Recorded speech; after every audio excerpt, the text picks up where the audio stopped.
একটা সংসারের সমস্ত কাজ শেষ করার পর তারপর নিজের জন্য একটু সময় বের করা কিন্তু অনেক কঠিন।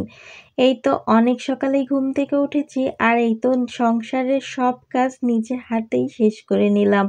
সো হ্যালো এভরিওয়ান, আসসালামু আলাইকুম। কেমন আছেন সবাই? এই তো কোলাহলমুক্ত শহরটা কেমন নীরব লাগছে না?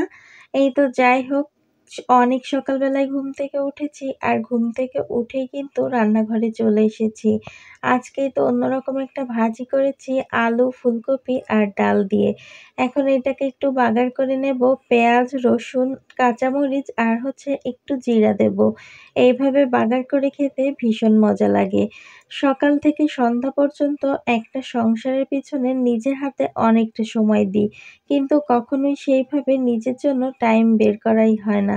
এই তো কথা বলতে, বলতে মেয়েটাও ঘুম থেকে উঠে পড়েছে। আর দেখুন আমার মিষ্টি মেয়েটা ঘুম থেকে উঠে একটা হাসি দেয়। দেখলেই না প্রাণটা জুড়িয়ে যায়। যাই হোক, ঘরটা একেবারে এলোমেলো করা এখন গুছিয়ে নিলাম। তারপর সোজা দুপুরে রান্না করতে চলে যাব। আর আজকে দুপুরে রান্না করব সিমের বিচি দিয়ে মাছ দিয়ে। এদিকে কয়েকটা বুটও ভিজিয়ে নিয়েছি। বিকালবেলা একটু চটপটি রান্না করব।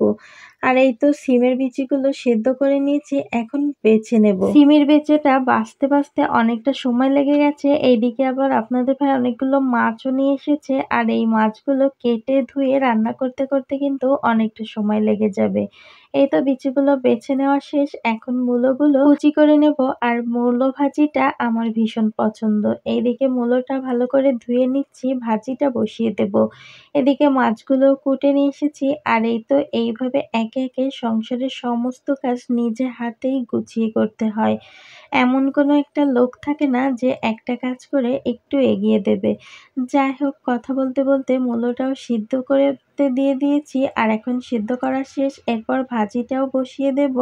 আর আজকে একেবারে সিম্পল রান্না করব, মূলা ভাজি আর সিমের বিচি দিয়ে মাছ দিয়ে। সিমের বিচি দিয়ে মাছ দিয়ে কে কে রান্না করে খেয়েছেন অবশ্যই জানাবেন।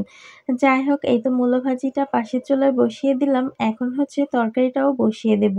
আর এই তো সব মশলাগুলো ভালো করে পাটায় বেটে নিয়েছি। এখন এই তো সিমের বিচিগুলো দিয়ে ভালো করে কষিয়ে নেব। এরপর কষানোর জন্য অল্প করে পানি দিয়ে দেব। এর ভেতর মাছগুলোকে পাতিয়ে দেব।